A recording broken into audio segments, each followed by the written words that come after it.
Good afternoon, everyone. I welcome you back in the e-learning program organized by Sri Vidyadesh Vidya Sankul under the guidance of Dr. G.M. Sutaria sir. This is our 14th lecture and we are continuing with chapter number 4, that is membership, of part 2, that is secretarial practice. In the previous lecture we have started with this chapter 4. Once we will complete this chapter 4, afterwards I'm going to start with your part 1, that is commercial correspondence, where you'll learn all such letters and everything, memo, notices and everything. And first, because the more I'm emphasizing on this portion, because this is something very conceptual. उसमें तुम एक letter सीखोगे तो तुमको दूसरे letter का idea आसानी से आ जाता है कमर्शियल करस्पॉन्डेंस में. एक फॉर्मेट तुमको खाली समझना है और उसके बेस के ऊपर पूरा चैप्टर इजीली समझ सकते हो. But here this second part is something, secretarial practice is something that is very something that you need more attention, and there are more provisions to be learned. Because there are more procedures, और procedures में तुमको line wise step by step सारे चीज़ें लिखनी होती है. So you should be knowing, you need more practice in this. So only I have started it earlier so that you should be having time to revise all such things. Alright, so previously we have understood the meaning. So 2013 wali definition hai, I'll be revising it again because this definition is very important to understand. So according to the Companies Act 2013, shareholders may keep their shares with depository participants, because these days we have demat shares. These shareholders are registered as beneficiary owner in the register of depository participants. Depository participants के account में आप beneficiary owner हो, which are considered as member of the company, though they are not registered in companies members of register. चाहे वो company के member of register में registered नहीं है, but they are registered in the depository participants registered as a beneficiary owner, then also you are the member of the company. This definition could be asked in 1 mark, so make sure that you should be knowing what these membership are. Okay. Moving ahead to the next one, that is member and shares. Person may be a member but not a shareholder. इसमें 4 conditions सीखी थी. The first one was that person who has signed the memorandum of association becomes immediately the member of the member of the company, whether they have brought shares or not, but they becomes a member.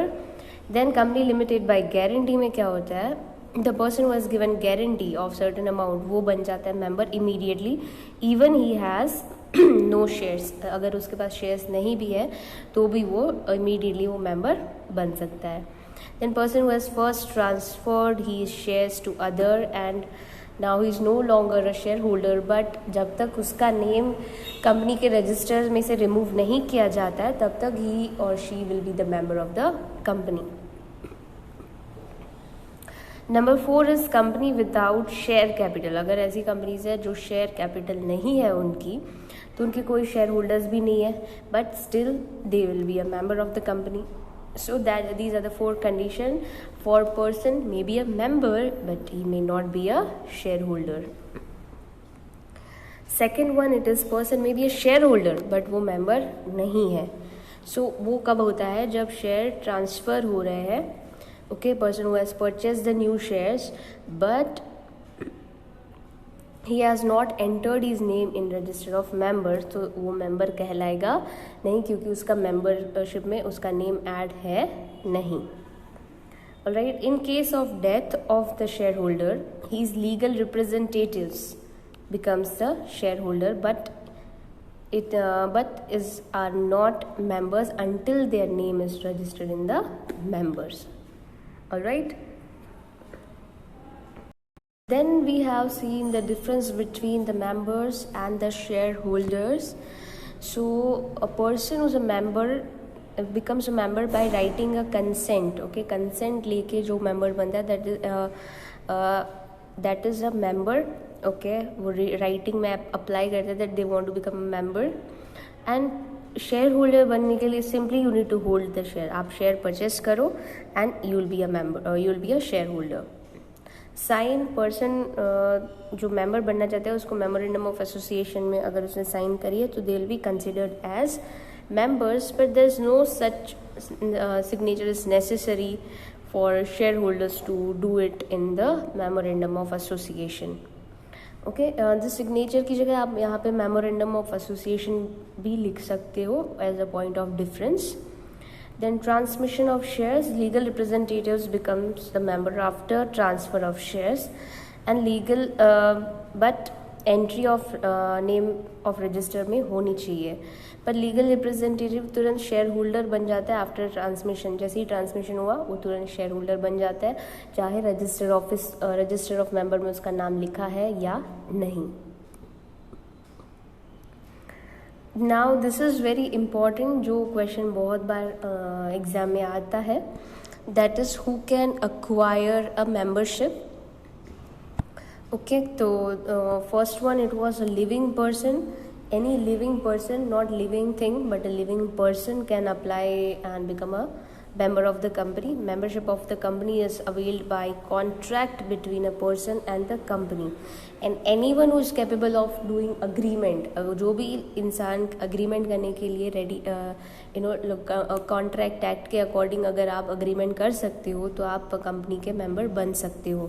कौन agreement करने के लिए ready नहीं है, capable नहीं है, तो 3 जने माइनर है अगर पर्सन तो वो आप नहीं हो, इंसॉल्वेंट है तो नहीं हो, पर्सन विद अनसाउंड माइंड है तो भी आप नहीं हो एग्रीमेंट के कैपेबल, राइट। तो आप मेंबर्स बन सकते नहीं हो अगर आप माइनर हो, इंसॉल्वेंट हो या पर्सन ऑफ अनसाउंड माइंड है। But certain cases, certain circumstances, कुछ सर्कमस्टेंसेस में ऐसे होता है जहाँ पे इंडियन एक्ट आपको माइनर को भी मेंबर के तरीके से आपको एक्सेप्ट करने की राइट देता है। Alright, but there are certain circumstances जो अभी आपको इसमें सिलेबस में आएगा नहीं, so you are free from that. Number 2 was partner of a firm. As I have discussed it before also, that partnership firm is not not a person. So that's why partnership firm cannot become a member, but partners, whether jointly or individually, अगर partners shares खरीद के उसके members बनना चाहते हैं तो they can become the members of the company.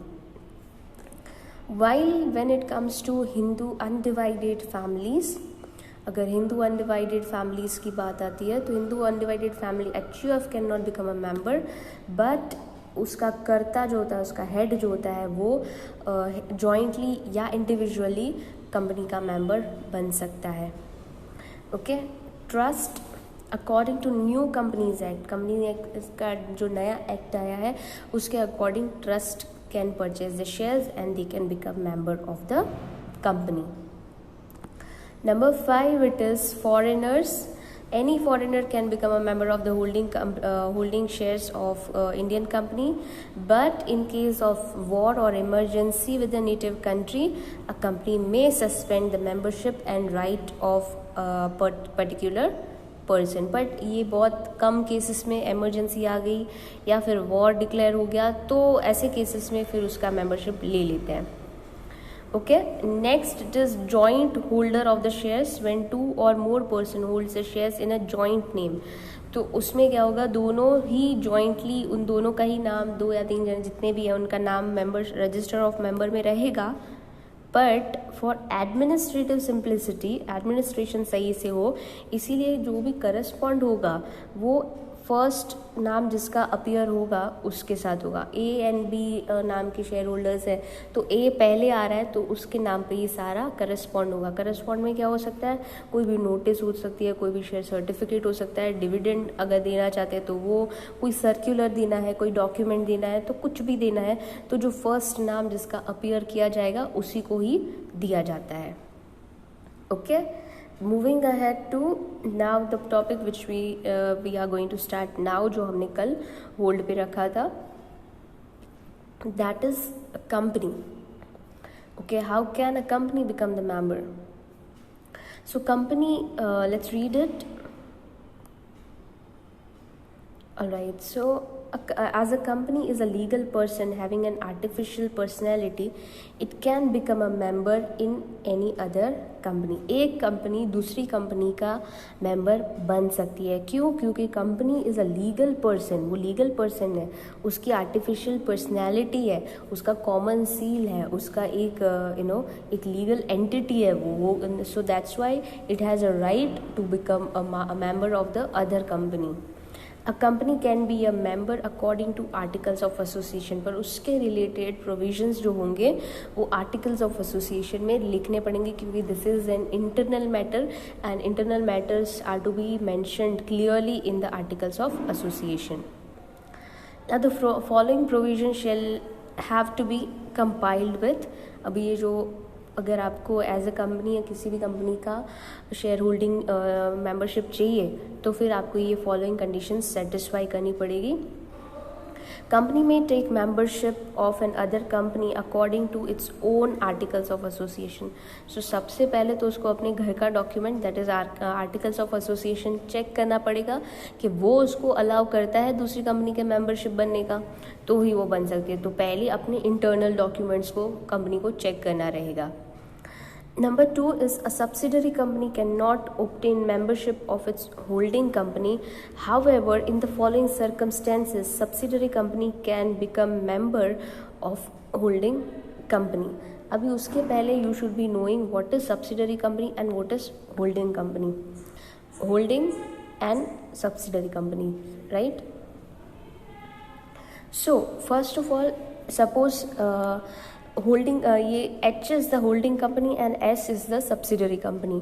तो उसका मतलब क्या होता है? Holding company has more powers. ये होल्डिंग कंपनी होती है, उसके पास 51% से ज़्यादा शेयर्स होते हैं सब्सिडरी कंपनी के.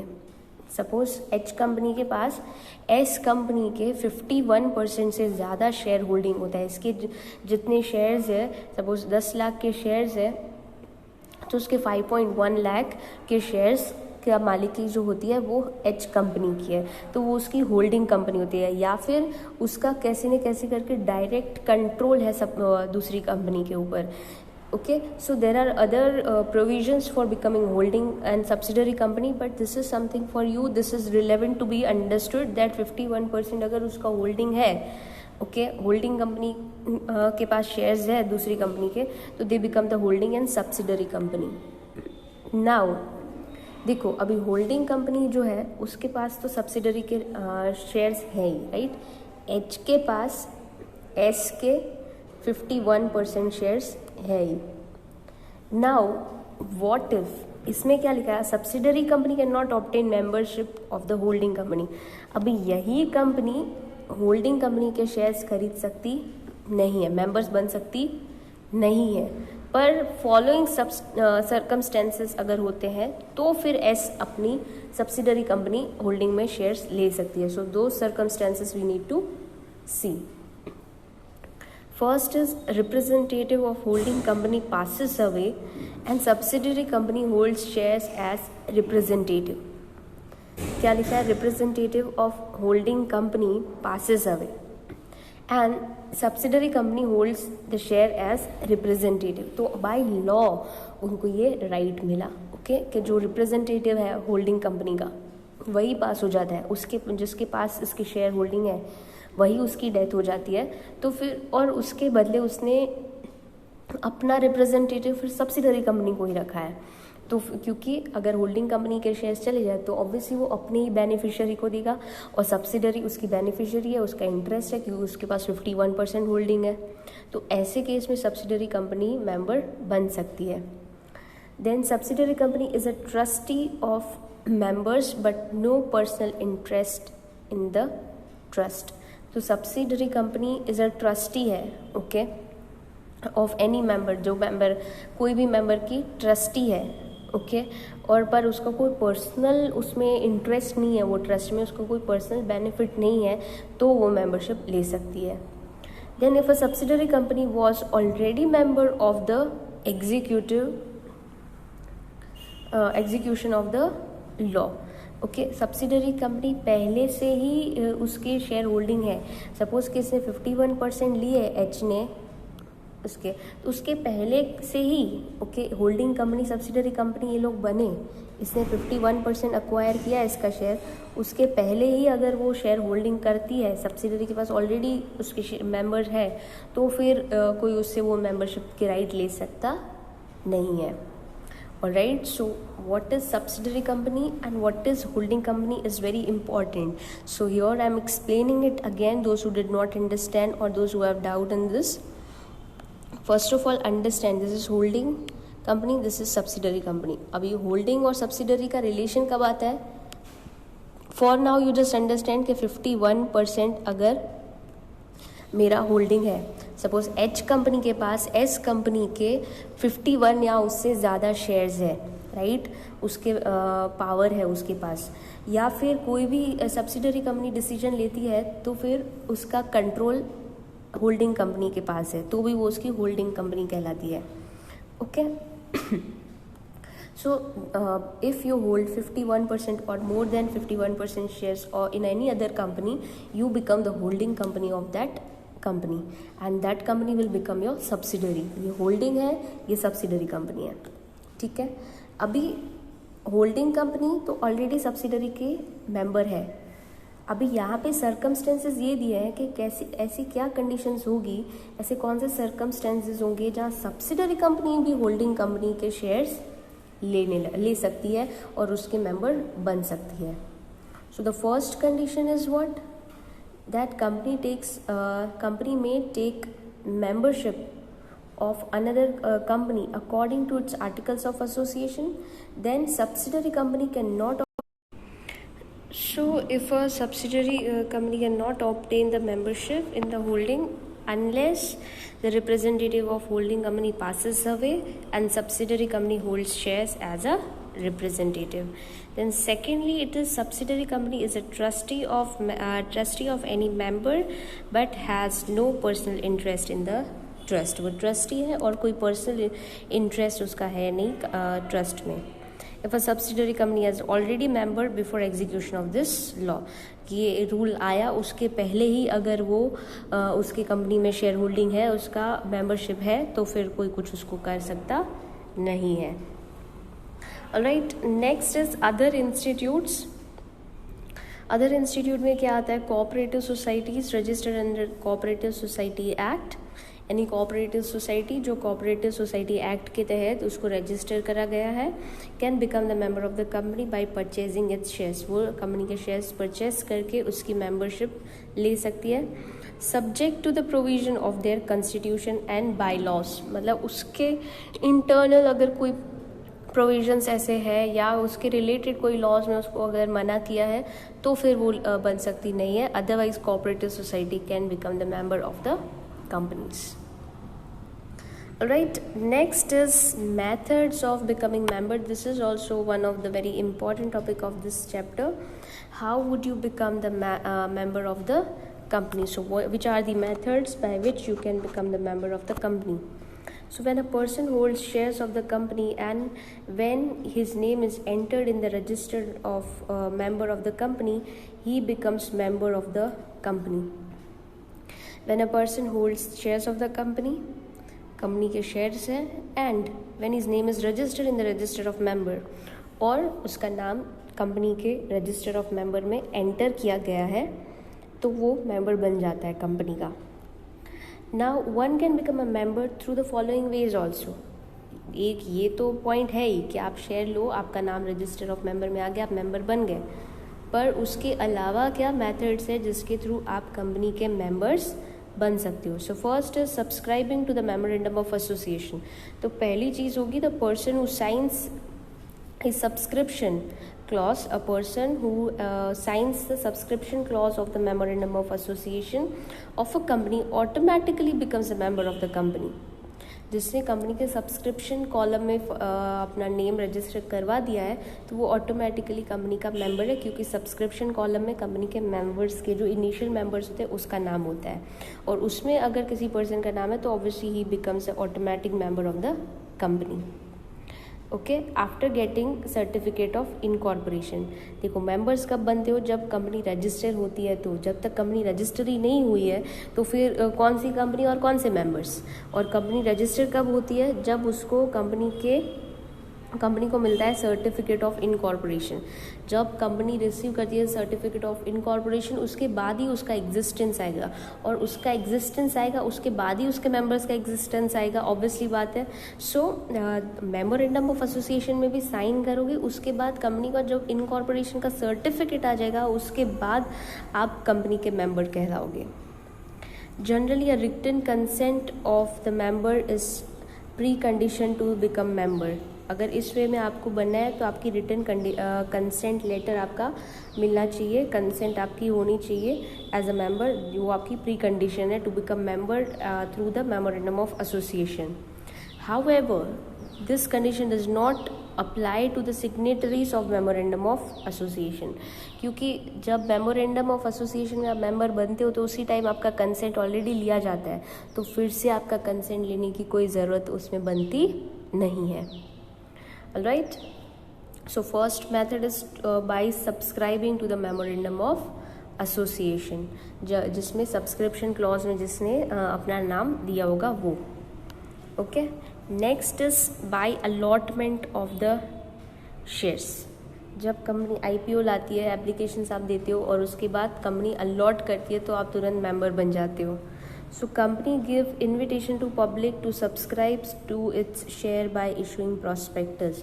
जब कंपनी IPO लाती है अपने शेयर्स या FPO लाती है फर्दर पब्लिक इशू, तो जब वो इनवाइट करती है लोगों को कि आप मेरे शेयर्स लेने आओ, और वो इनवाइट किसके थ्रू करती है, प्रोस्पेक्टस के थ्रू करती है। In response to such invitation people apply to purchase share.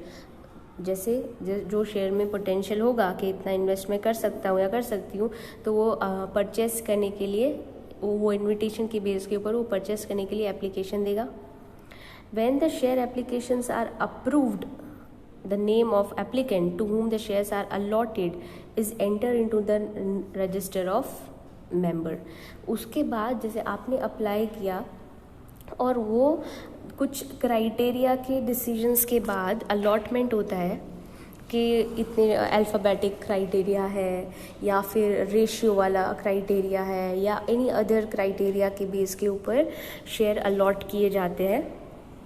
और once you got the allotment तो आपका नेम तुरंत ही रजिस्टर ऑफ मेंबर में चढ़ाया जाता है और उसकी वजह से आप मेंबर बन जाते हो। As a result, he becomes a member of the company and acquires its membership। और as a result, आप कंपनी के members बन जाते हो और आपको memberships के सारे rights मिलने लगते हैं।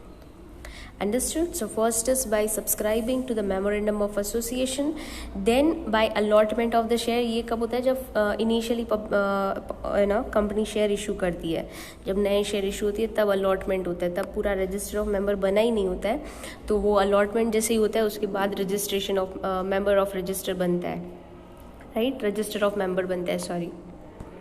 Alright, afterwards turn the page, come to 122 page number। Third method is transfer of shares। When a shareholder sells his shares or transfer to some other person, okay, मैं ट्रांसफ़र कर रही हूँ तो आई एम द ट्रांसफरर, और जिसको मैं transfer कर रही हूँ वो transferee. Then the transferee gets membership of the company, मतलब जो नया शेयर होल्डर होगा उसको मेंबरशिप्स के राइट मिलेंगे। Such transfer can be done to according to the companies act and articles of association. ये जो भी ट्रांसफ़र या जो भी ट्रांसफ़र होते हैं वो there should be by following the procedure given in the companies act and articles of association के सारे रूल्स फॉलो करने के बाद ही ये ट्रांसफ़र किए जाते हैं। ओके, नेक्स्ट इज, अभी ट्रांसफ़र सीख लिया, next is transmission of the shares. When the shareholder dies or he declares insolvent or is a lunatic, or the transmission of share becomes inevitable through legal procedure। अगर person की death हो जाती है, वो insolvent declare किया जाता है, वो ल्यूनेटिक या अनसाउंड माइंडेड डिक्लेयर किया जाता है, तो ट्रांसमिशन ऑफ द शेयर करना ही पड़ता है। That you have seen in chapter 2। Under such circumstances, his successor or legal representative becomes a share holder. कि ऐसी कंडीशन में या तो उसका लीगल सक्सेसर, जैसे अगर डेथ हुई है तो उसके बच्चे या उसकी बीवी या जो भी उसके फर्स्ट रिलेटिव्स होंगे वो बन जाते हैं मेंबर्स। ओके, उनको शेयर होल्डिंग मिल जाता है। पर अगर इंसॉल्वेंट है या एल्यूनेटिक है तो फिर उसमें फिर कंपनी अपॉइंट करती है लीगल रिप्रेजेंटेटिव, तो वो उसका शेयर होल्डिंग ले लेता है। As a result his name is entered in the register of member and acquires the membership. और उसके बाद slowly thereafter some procedure gets over, their name is being entered in the member और register of members. For transmission of the share he has to produce an authority letter to the company। उसके लिए transmission जब होता है तो उसके लिए authority letter जो कोर्ट इशू करता है वो ट्रांसफरी को दिखाना पड़ता है टू द कंपनी, ताकि कंपनी को भी उसके ऊपर विश्वास आए। और without any proof company also will not be accepting any kind of transmission procedure. Okay, so he has to produce the authority letter to give the trust to the company that yes, I am the correct holder of these shares. Okay, by share acquired for consideration other than cash, and shares are being acquired by other than cash के बिना पर other way में आपने खरीदे हैं। कैसे? So services of many persons are acquired until the company comes into existence and commence its business।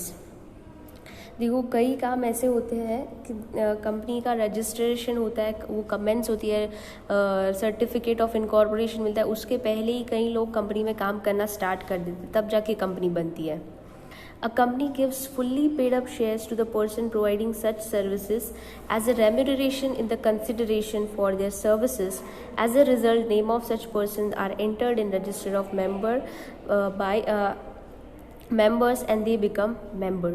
देखो, company को इनकॉर्पोरेट करने के लिए भी बहुत सारी प्रोसीजर चाहिए होती है, और ऐसा ज़रूरी नहीं है कि कंपनी इनकॉर्पोरेट हुई उसके बाद आप काम करोगे, उसके पहले ही बहुत सारे लोग काम करना चालू कर देते हैं, उसके लिए सर्विसेज प्रोवाइड करना स्टार्ट कर देते हैं। तो as a remuneration company decide करती है कि ये जो सर्विसेज मुझे जिसने दी है मैं उसको फुल्ली पेड अप शेयर्स दूंगा। Okay, company will be giving them fully paid up shares as a compensation to the work they have done.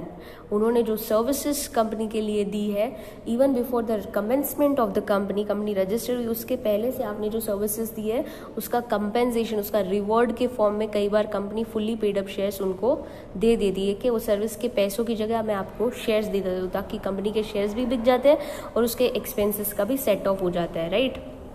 So in such cases the member who receives the person who receives such shares gets the membership और उसका नाम register of member में add हो जाता है, right. कोई भी कई बार ये लॉयर्स को भी जो लीगल इतने काम करके देते हैं कंपनी को, तो उसको पैसे के बदले वो कई बार फुल्ली पेड अप शेयर्स दे देते हैं।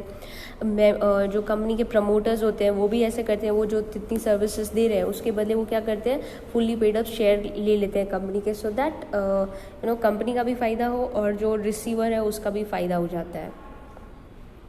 बट इट्स नॉट कंपलसरी कि सारे सर्विस प्रोवाइडर्स को आप शेयर्स ही दोगे। वो डील होती है कि कोई सर्विस प्रोवाइडर रेडी होते हैं शेयर लेने के लिए, कोई नहीं भी रेडी होते, तो इट विल वर्क अकॉर्डिंगली। वो उनका म्यूचुअल अंडरस्टैंडिंग होगा और उसके ऊपर ही वो डिसाइड करेंगे। Next method is by estoppel और holding out. When a person sells his shares to other he loses his membership, right? Now, in spite of not having membership, he continues to be a member, holds out himself to be a member, utilizes rights as a member by fictitious behavior, and as a result of which then any liability arises as a member, then he may deny that he's a member. Such behavior is not acceptable as per law, so he cannot enjoy any rights, but he is responsible as a member. कई बार बहुत लोग ना शाणे होते हैं, बहुत ज़्यादा smart बनने की कोशिश करते हैं। क्या करते हैं, शेयर ट्रांसफ़र ले लेते हैं, किसी को मैंने शेयर्स बेच दिए, पर वो बहुत इंटेलिजेंट ऐसे होते हैं ना कि वो क्या करते हैं, अपना नाम मेंबर्स में से नहीं हटवाते। ओके, तो एज अ मेंबर वही रहते हैं, शेयर्स बेच दिए, अभी उसके पास कंपनी के कोई शेयर्स नहीं है, पर उसने क्या किया, उसके शेयर्स का मेंबरशिप तो बाद में ट्रांसफ़र होता है, तो वो उसने ट्रांसफ़र लिया नहीं है, तो वो क्या करता है, he acts as a continue to be a member. Okay, in spite के उसकी अभी मेंबरशिप नहीं है तो भी वो अपना मेंबरशिप कंटिन्यू रख रहा है, holds out himself to be a member, और अपने आप को ऐसे होल्ड कर रहा है कि मैं मेंबर हूँ ही, और utilize his rights as a member by fictitious behaviour, मतलब किसी को बताए बिना, फिक्टिशियस मतलब बिना बताए इलीगली वो अपने राइट्स को एंजॉय कर रहा है. एंड एनी लायबिलिटी, अभी देखो राइट्स तो मिले तो कई बार लायबिलिटी भी अराइज होगी, तो any such liabilities when arises as a member then he may deny कि मैं नहीं मेंबर हूँ, कि मैंने तो शेयर्स बेच दिया, अभी तो मैं मेंबर हुई ही नहीं, तो फिर वो ऐसा चलेगा नहीं. Such behaviour is not acceptable at all as per the law, and he can not enjoy any rights but he is responsible for as a member. तो उसको रिस्पॉन्सिबिलिटी अब जब आई तो वो तो उसको निभानी पड़ेगी, क्योंकि उसने फ्रॉड बिहेव किया है तो उसकी सज़ा तो उसको मिलेगी, right. So such kind of behaviour are also being found in companies, so that's why such rules are being made that when person fictitious behaviour करे कि बिना बताए मेंबरशिप, चाहे उसकी मेंबरशिप चली गई है तो भी वो मेंबरशिप के राइट्स एंजॉय कर रहा है, तो उसके सामने उसको उतनी रिस्पॉन्सिबिलिटी भी भुगतनी पड़ेगी. And such a responsible behavior cannot be acceptable in companies, and they have to, if they are enjoying the rights, they have to fulfill all the responsibility. Even their now rights will be stopped, but their responsibilities will not be stopped in such cases. Now the next is by execution of form of renunciation. What happens is when the existing shareholder renounces his rights of purchasing right shares fully or partially in favor of some other person or persons, he executes the letter of renunciation.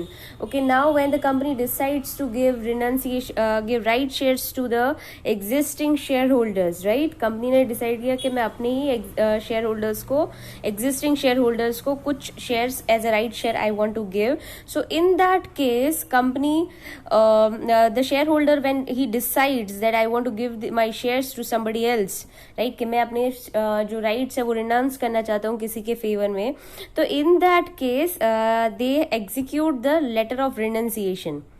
Okay, now by उसमें वो letter of renunciation fill करते हैं कि मैं willingly, कोई बिना कोई forcefully मैं अपने राइट के शेयर्स किसी और को देना चाहता हूँ या देना चाहती हूँ, right. By virtue of letter of renunciation the other person becomes a share holder. तो जिसके फेवर में मैंने शेयर रिनाउंस किए, जिसके फेवर में मैंने अपने शेयर्स रिकमेंड किए कंपनी के, वो शेयर होल्डर्स, वो भी क्योंकि अभी शेयर्स बाय कर रहा है मेरे बदले, तो वो भी शेयर होल्डर से मेंबर भी बन जाएगा.